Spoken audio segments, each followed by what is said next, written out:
Buenas tardes. Para continuar con la clase, veníamos hablando de la diferencia entre lo que son operaciones unitarias y procesos unitarios. En este caso específicamente, pues vamos a hablar del balance de masas como uno de los temas que debemos abordar dentro del gran capítulo que se llama hidrodinámica, ¿sí? Básicamente, la hidrodinámica es aquella ciencia que estudia la dinámica de los fluidos. En este caso lo vamos a aplicar para el estudio de cómo es el comportamiento de un líquido o de un fluido al interior de un sistema de tratamiento. Para comprender el funcionamiento de los o el comportamiento o la dinámica de los fluidos al interior de las unidades de tratamiento, pues es necesario que empecemos a estudiar lo que representa un balance de masas.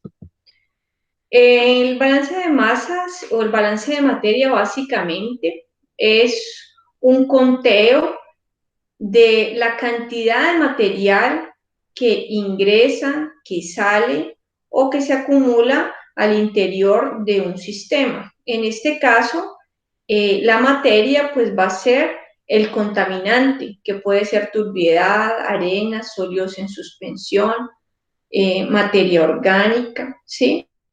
Y el sistema que vamos a estudiar son unidades o operaciones de tratamiento. Este balance de materia debe obedecer a la premisa o ley general de conservación de la masa que plantea que la masa no se crea ni se destruye, solamente se transforma. En este sentido, pues, es importante aclarar que nosotros como ingenieros ambientales en ejercicio no salimos a destruir contaminantes, ¿no? Y somos los que salvan el mundo. Sí, porque la materia, en este caso los contaminantes nunca van a desaparecer, van a cambiar de fase, a cambiar de estado, se transforman porque obedece a la ley de conservación de la materia. Por ejemplo, en un sistema de lodos activados, la materia orgánica que se encuentra disuelta, usted la mide como DBO5, pero ella, en un sistema de lodos activados, que es un proceso biológico, ella se remueve del agua, pero esa materia orgánica ahora forma parte de lo que son los lodos activados, o sea, de esa cantidad de biomasa que usted le debe dar una nueva disposición. Entonces esa materia orgánica dejó de estar disuelta en el agua a pasar a ser sólida en forma de un lodo, el cual usted debe darle un tratamiento. Y así son con todos los contaminantes porque obedecen a esta ley de conservación de la materia que plantea, pues, que la masa no se crea ni se destruye, solamente se transforma. Luego, los balances de materia o la cuantificación de contaminantes que nosotros realicemos al interior de las unidades de tratamiento, pues deben obedecer a esta ley. Para los balances de materia, es importante identificar cuáles son las fronteras o los límites del sistema. Básicamente, el límite del sistema me permite definir cuál es el espacio, ya sea físico, en torno al cual nosotros hacemos el análisis de la información y resolvemos el problema. Esos límites o fronteras del sistema me van a permitir definir algo que se llama un volumen de control, ¿sí? El volumen de control es entonces una región física, una región del espacio que puede ser real o imaginaria. Entonces, si es real, tiene unas barreras físicas específicas establecidas, y si es imaginaria, pues entonces tiene solamente unos límites imaginarios. Pensemos en una unidad de sedimentación. Ejemplo, un sedimentador pues tiene unos límites físicos, unas barreras físicas establecidas, y el volumen de control es la unidad de sedimentación. De otro lado, yo puedo tener límites imaginarios, por ejemplo, en una ciudad cuando yo voy a hacer modelación de la calidad del aire. Entonces, claro, el aire no tiene límites físicos, la atmósfera no tiene límites físicos, luego yo voy a establecer unos límites imaginarios para poder decir que en ese volumen de control específico, pues voy a hacer el balance de materia. Otro volumen de control imaginario, por ejemplo, puede ser un punto de mezcla, ¿sí? Entonces, cuando tengo vertimiento de aguas residuales de una industria, ¿cierto? Hacia un río, en ese punto de mezcla va a tener unos límites imaginarios porque alrededor de ese punto de mezcla llega el agua residual de la industria, pero también llega el agua que proviene aguas arriba del río, ¿sí? Y ambos se van a mezclar en un punto donde va a generar dilución y yo voy a hacer entonces un balance de materia en un volumen de control que yo voy a colocar ahí específico que tiene unos límites imaginarios, ¿sí? En el punto de mezcla del río, donde llega tanto el agua residual de la industria como el agua residual, como el agua natural del río que viene desde aguas arriba. Bueno, importante decir que cuando yo voy a hacer un balance de materia, pues debo identificar lo que ingresa, lo que sale y lo que se acumula al interior del sistema. Veamos aquí, si yo tengo una unidad de sedimentación, ¿sí? Y esa unidad de sedimentación le ingresan 100 unidades de contaminante y salen 20 unidades de contaminante. Esto es lo que entra, esto es lo que sale. Y tengo que al interior se está acumulando una cantidad específica que son 80. Matemáticamente yo puedo decir que el balance de materia que yo voy a hacer al interior de este volumen de control, que es una unidad de sedimentación, con barreras o límites físicos reales, en términos matemáticos yo puedo decir que 100, ¿cierto? O sea, lo que entra, 100 menos 80, o sea, menos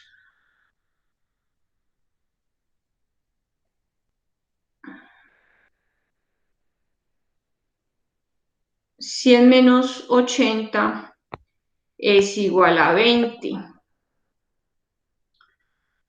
Bueno, es igual, perdón, acá voy a hacerles acá, lo que entra menos lo que se acumula es igual a lo que sale. O en otro sentido, yo puedo decir que lo que entra menos lo que sale es igual a lo que se acumula, ¿sí?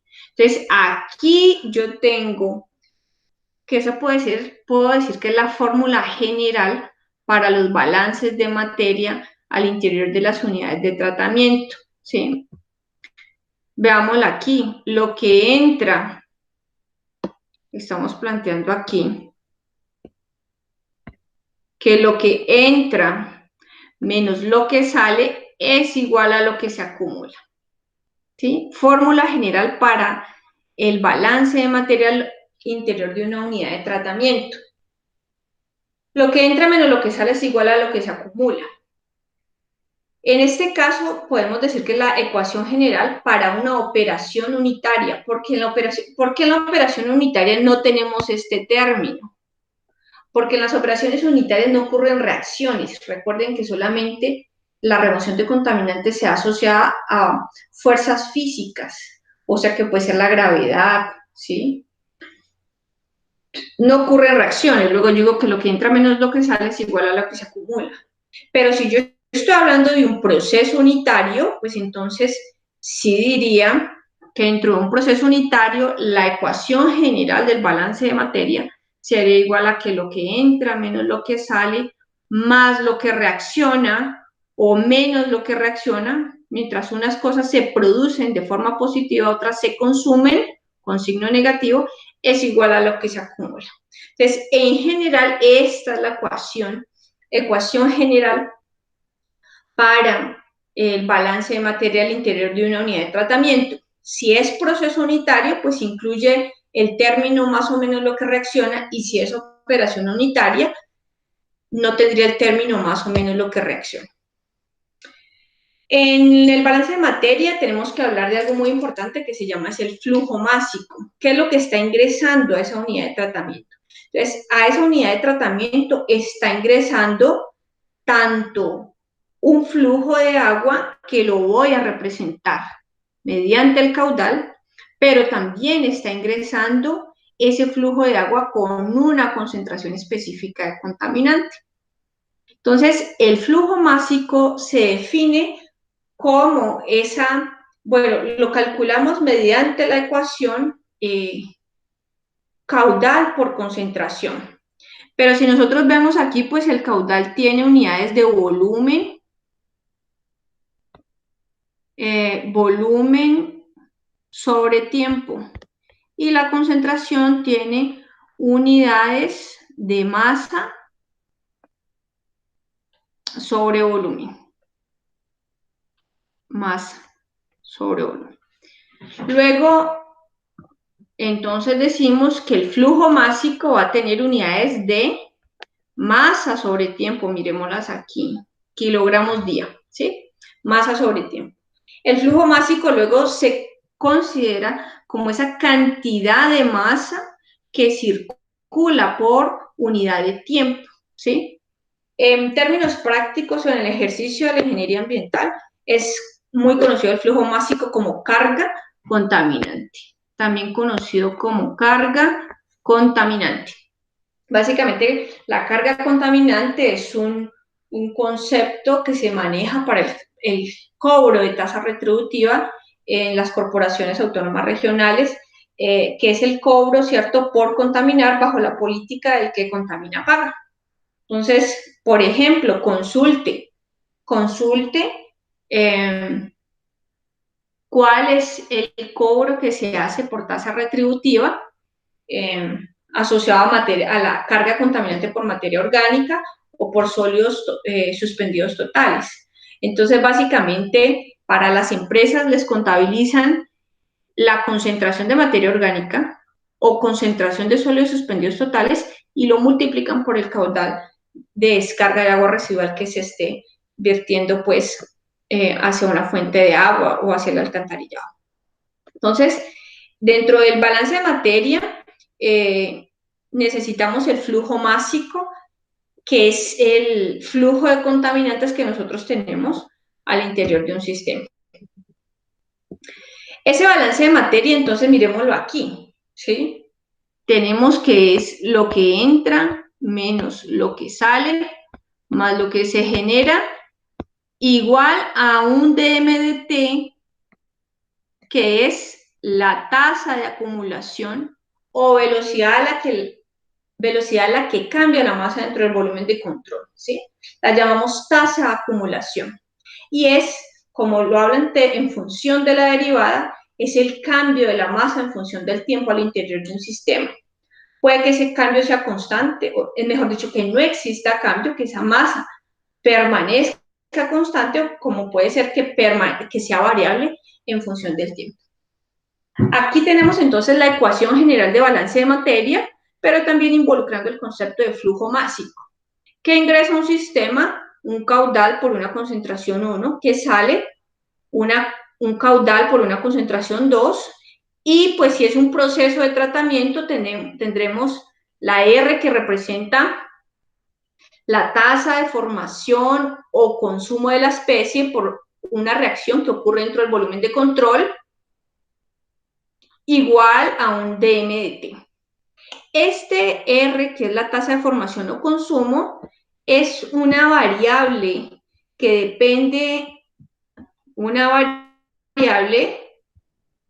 depende entonces, que se calcula como el producto de R por B, donde R representa la velocidad de reacción Recuerden que de la físico-química nosotros aprendimos que las reacciones ocurren con una velocidad específica de reacción y que esa velocidad de reacción depende del orden de la reacción. Hay reacciones de orden 0, reacciones de orden 1, reacciones de orden 2, ¿sí? Y V representa el volumen de control, o sea que este R yo lo puedo calcular muy sencillo, si ocurre dentro de un proceso, yo lo puedo calcular en función del orden de la reacción.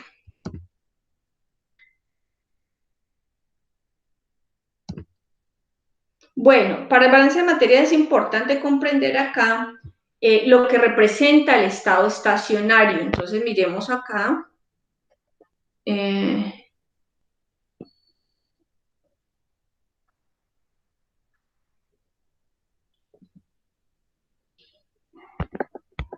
Bueno, miremos acá un concepto muy importante que se llama el estado estacionario.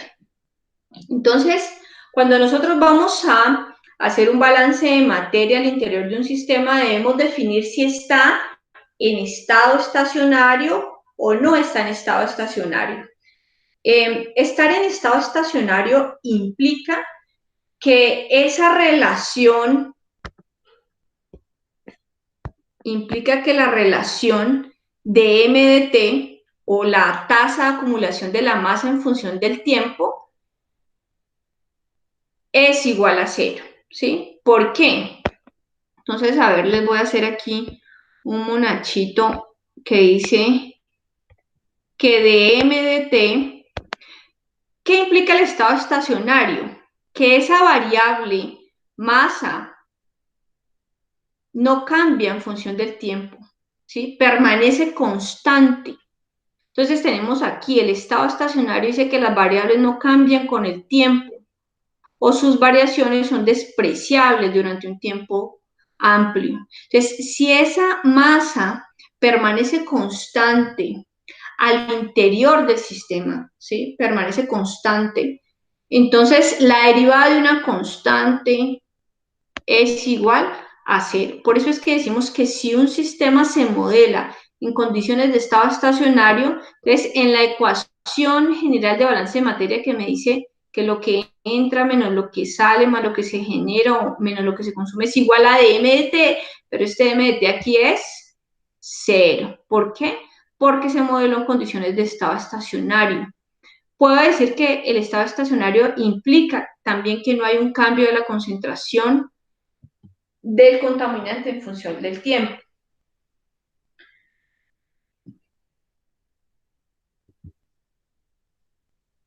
¿Qué pasos vamos a establecer para resolver un balance de masa? Entonces, los pasos para resolver un balance de masa, un balance de materia, primero, pues yo debo establecer cuál es la información que me está suministrando el ejercicio, cuáles son las variables que se deben calcular, ¿sí? Caudales, concentraciones, flujos másicos, etcétera, etcétera. Después debo hacer un diagrama de flujo, ¿sí? Que incluye entradas, salidas, de flujos de las unidades de tratamiento. Seleccionar la base de cálculo, por ejemplo, si unas unidades están en miligramos litro y otras están en kilogramos litro, pues debo seleccionar la base de cálculo. Las paso todas a la misma unidad, ya sea CGS o AMKS. Analizar el número de incógnitas y ecuaciones. Recuerde que yo debo tener la misma cantidad de incógnitas, la misma cantidad de ecuaciones. Si tengo dos incógnitas y una ecuación, pues debo pensar en plantear otro balance de materia para poder, eh, para poder tener otra ecuación y así resolver la siguiente incógnita. Ordenar las ecuaciones y resolver las ecuaciones. Entonces, aquí un ejemplo de un diagrama de flujo. Los diagramas de flujo pues son muy útiles al momento de analizar el sistema. Permite, mediante una representación gráfica, visualizar las operaciones o procesos dentro del sistema. Entonces, aquí en el ejemplo, pues tenemos un reactor, ¿sí? Un mezclado. Aquí me está diciendo que después de la unidad de mezclado ingresa al reactor y después a la condensación. Pero Me está diciendo que de la condensación sale un flujo, parte sale del sistema, pero hay un flujo que se recircula hacia la unidad de mezclado. Eso es lo que me está diciendo. Además me está diciendo que yo voy a establecer dos fronteras del sistema en torno a las cuales yo voy a hacer el balance de materia. Entonces miren aquí.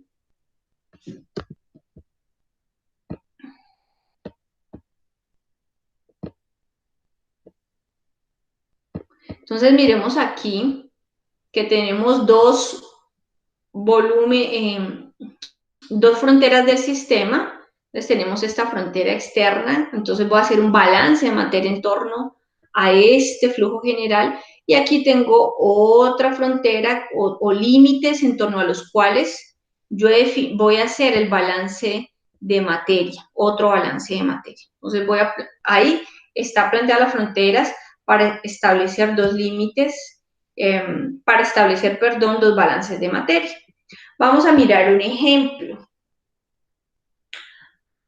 Dice 25 litros por segundo de agua salina con una concentración de 15.000 miligramos por litro de sal es bombeada al sistema de tratamiento de una ciudad. De estos litros por segundo van a un sistema de ósmosis inversa que produce 0,75 Q como agua potable, con una concentración de sólidos disueltos de 100 miligramos por litro y 0,25 Q como desecho concentrado. La población puede aceptar y beber agua con una concentración de sólidos disueltos de hasta 500 miligramos por litro. Esto implica que parte del agua cruda es desviada y mezclada con agua tratada proveniente del sistema de ósmosis inversa. Determinar el caudal y la concentración final del desecho salino. Bien, entonces, veamos que para este ejercicio, pues vamos a seguir los pasos para elaborar un balance de materia, los pasos que acabamos de ver en la anterior diapositiva. Entonces, ¿qué pasos vamos a seguir? Veamos aquí. Primero, vamos a realizar un listado de todas las variables, y todos los datos que nos da el sistema. Entonces, en este primer recuadro, nosotros vamos a ver el listado de todas las variables. Entonces, veamos qué me dice el ejercicio. 25 litros por segundo de agua salina que tienen una concentración de 15.000 miligramos por litro de sal. Entonces, un caudal 1 y una concentración 1. Es bombeada al sistema de tratamiento de una ciudad. De estos litros por segundo, entonces está hablando de un caudal 2, van a un sistema de ósmosis inversa. Es bueno que paralelo a esto usted pueda ir elaborando su diagrama de flujo para que vaya ubicando también dónde son las variables, ¿no? Entonces, una vez usted lista sus variables, también puede hacer el diagrama de flujo, o hace el diagrama de flujo y después va montando las variables aquí. Entonces, miremos acá, este es el sistema de ósmosis inversa.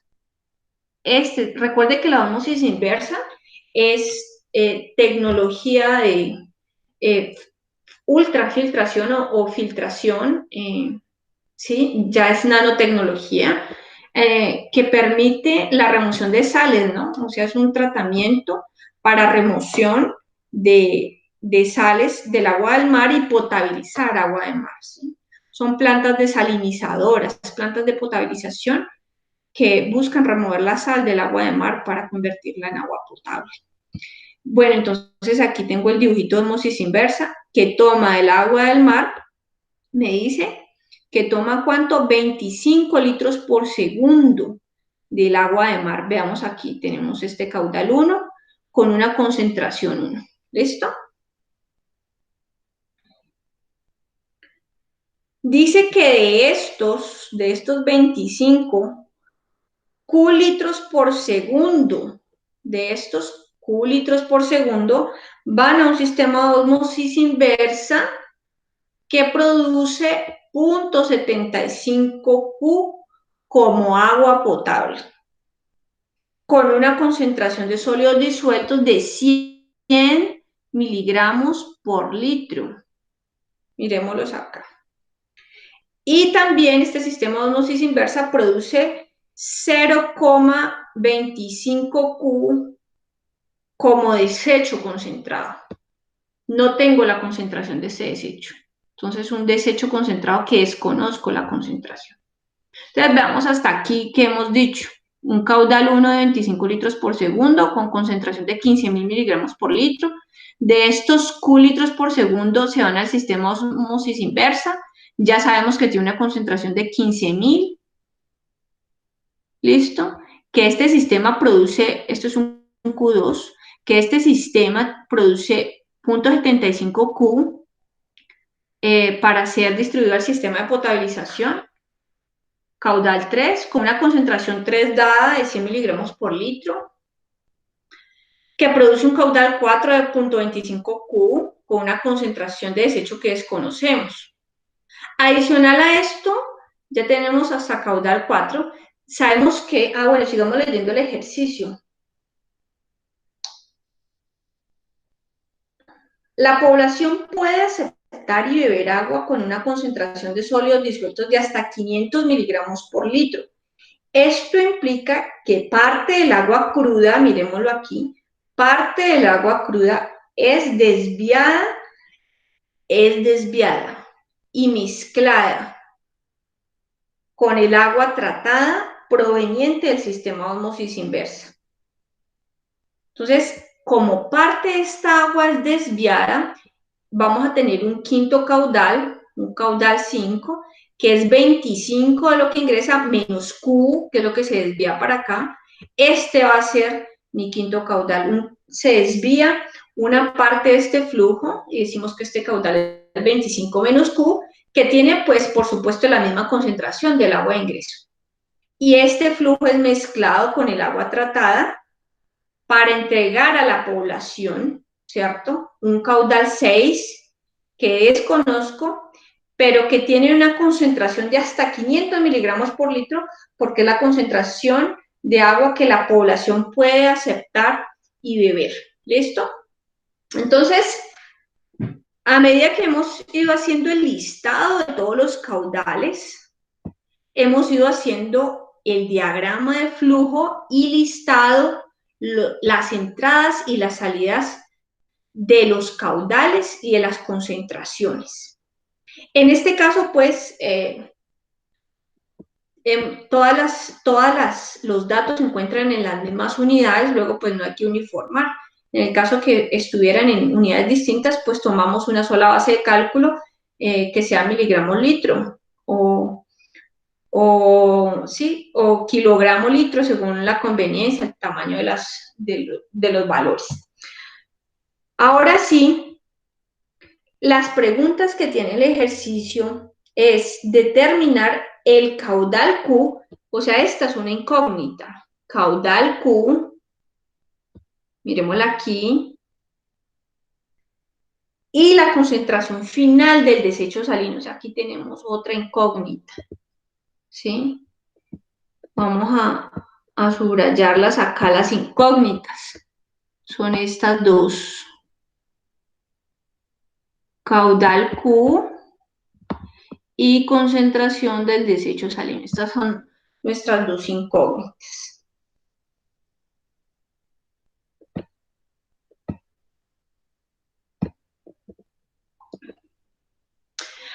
Bueno, entonces vamos a plantear la ecuación de balance de materia para poder encontrar esas dos incógnitas. Y entonces, necesariamente para encontrar esas dos incógnitas, pues yo tengo que pensar en cuál sería el volumen de control que voy a adoptar, en torno al cual voy a hacer el balance de materia. Entonces, veamos aquí. Aquí tenemos un volumen de control, ¿sí? Que es la unidad de osmosis inversa. Y esta este volumen de control tiene límites reales, ¿sí? Que son las paredes del sistema. límites reales o las fronteras del sistema son reales. Entonces aquí tengo entrada y también tengo una salida y otra salida aquí del flujo. Y ese puede ser un volumen de control, ¿sí? Y aquí tengo otro volumen de control. Los volúmenes de control generalmente yo los establezco en puntos de encuentro, donde tengo entradas y salidas muy claras o muy marcadas. Por ejemplo, este es un punto de la tubería, una conexión de tubería, en donde tengo entradas y salidas. Mire, tengo esta entrada y también tengo esta entrada. Y tengo esta salida. Pero entonces este volumen de control tiene unos límites imaginarios, diferente a este que tiene unos límites reales. Entonces, voy a plantear este volumen de control como una opción. Voy a decir que este es mi volumen de control 1, veámoslo acá, volumen de control 1. Y voy a establecer el balance de materia en torno a ese volumen de control.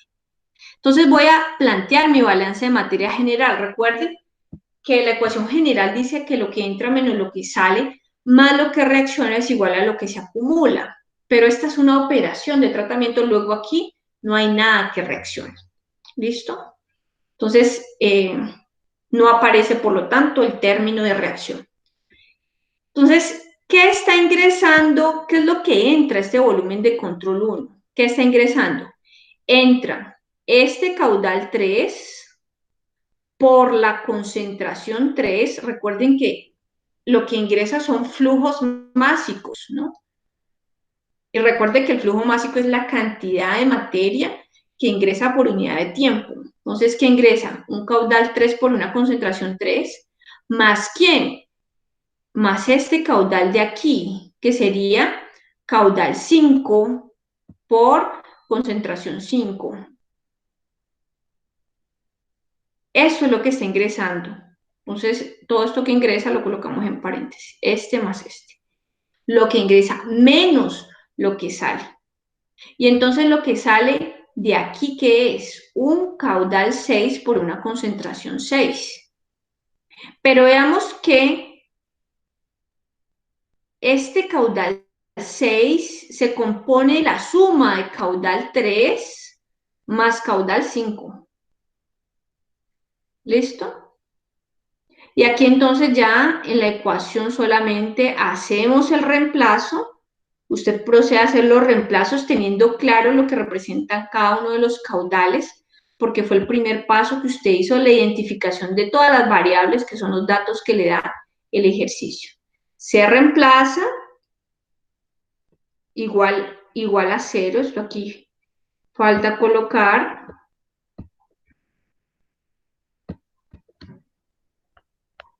igual a 0. Y entonces me queda una ecuación en función de Q como única incógnita. Y luego puedo calcular cuál es el caudal que ingresa al sistema de tratamiento. Entonces, por favor, calcúlelo y me dice cuánto le da. Después de obtener el caudal Q, pues entonces voy a mi siguiente volumen de control. Tengo este volumen de control externo. Entonces, para este volumen de control, vuelvo y aplico la ecuación de balance de materia, lo que entra menos lo que sale igual a lo que se acumula. En este caso, estamos diciendo que no se acumula nada al interior del sistema, por eso lo igualamos a 0. También podríamos decir que se modela en condiciones de estado estacionario como condición y por eso es igual a 0. Entonces, para este volumen de control 2,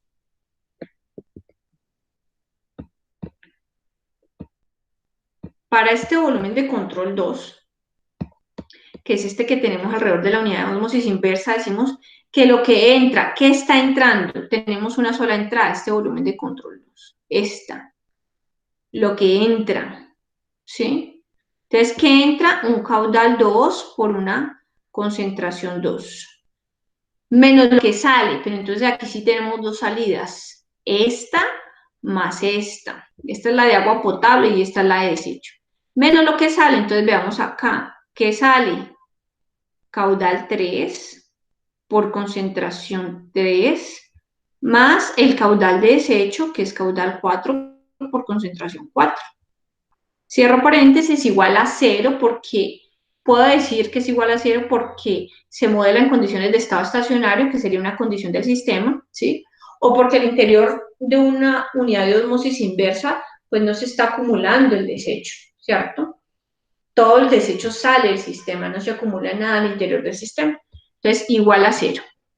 Luego reemplazo. Caudal 2 es igual a ¿quién?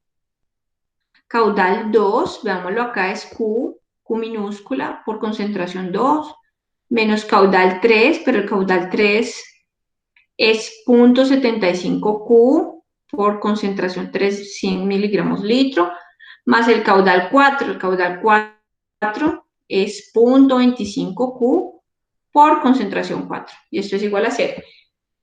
Ojo, aquí, miremos que aquí tengo pues dos incógnitas, que sería el caudal unitario, pero esto ya recuerden que lo acabé de resolver acá. Entonces, el valor que le dé aquí, por favor, reemplácelo acá y todo le va a quedar en función solamente de una única incógnita, que sería concentración 4. Luego, con estas dos ecuaciones, puedo calcular con esta cuál es el caudal que ingresa al sistema de osmosis inversa y con esta puedo calcular cuál es la concentración final del desecho salino. Miremos entonces que para este ejercicio se tenían dos incógnitas y por lo tanto se plantearon dos volúmenes, dos balances de materia para resolver las dos incógnitas. ¿Listo? Por favor, entonces necesito que lo resuelvan, que lo tengan ahí, lo analicen bien, lo resuelvan.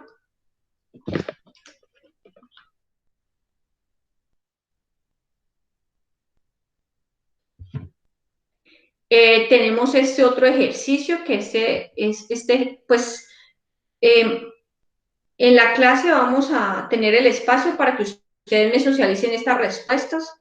Según el listado que yo tengo, pues al azar les voy a preguntar cuánto le dio el caudal y cuánto le dio aquí la concentración. ¿Listo? Cuánto le dio caudal y cuánto le dio la concentración. Y entonces ya les va a quedar como tarea este ejemplo en casa y este otro ejemplo para que lo resuelvan. ¿Listo, chicos? Entonces, con esto tenemos por hoy. Con esto tenemos por hoy para el tema de balance de masas. La siguiente clase pues será el estudio de reactores. Les agradezco, que tengan buen día.